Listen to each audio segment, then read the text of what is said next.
This is the Wizard News.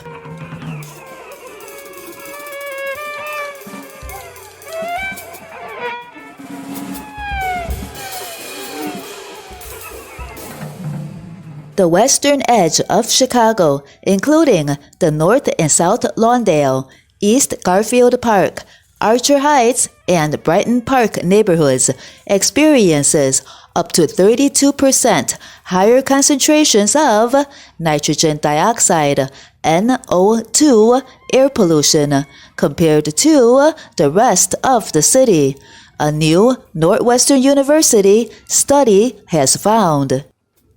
Although one or two datasets identified multiple areas as NO2 hotspots, all three datasets consistently flagged Chicago's west side as having elevated NO2 pollution. The west side also has more Black, Hispanic, and Latinx residents compared to the rest of the city, highlighting the disproportionate pollution and health burdens shouldered by these communities. Northwestern's Anastasia Montgomery, who led the study, said, "The three different tools we used all pointed to the west side as an area where pollution is significantly elevated relative to the Chicago average." Northwestern's Daniel Horton, the study's senior author, said, "Using this science-backed evidence, residents can advocate for change, and government officials can develop more targeted policies." To conduct the study, the researchers compared how each dataset quantified NO2, a byproduct of fossil fuel combustion engines. NO2 is incredibly harmful to human health. Chronic exposure to these fumes can lead to bronchitis, pneumonia, asthma, and even premature death.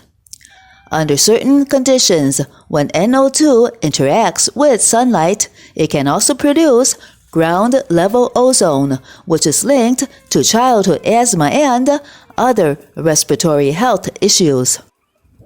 Because air pollution changes across seasons, the researchers looked at air quality data in February and August. They pinpointed neighborhoods with high agreement, meaning all tools agree, medium agreement, two tools agree, and low agreement, consensus among none of the tools regarding NO2 hotspots. Three different datasets flagged Chicago's west side as having elevated nitrogen dioxide pollution. All tools consistently identified the city's west side as a hotspot in both August and February, regardless of season or wind direction. Depending on the month, the estimated 501,000 people who live and work within the hotspot experience NO2 concentrations that are 18 to 32% higher than the citywide average. Data from satellites and Microsoft Research's sensors also pinpointed an adjoining hotspot just a bit north of the consensus hotspot, encompassing the Austin, Humboldt Park, and West Garfield Park neighborhoods. The Northwestern simulation did not indicate a hotspot in this area. Our model does not simulate significantly high pollution concentrations here, but observations show otherwise, Montgomery said. Because the model simulations don't agree with the two observational datasets, it suggests that our model has limitations. Another area of medium agreement occurred along the highways.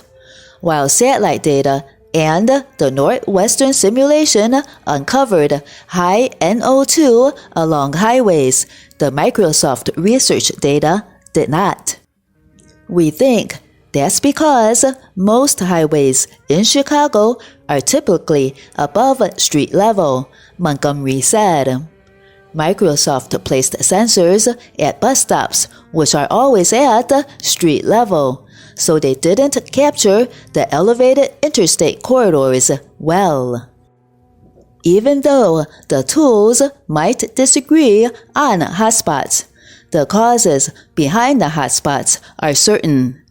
All areas with high or medium agreement are considered heavily trafficked and moderately to highly industrialized.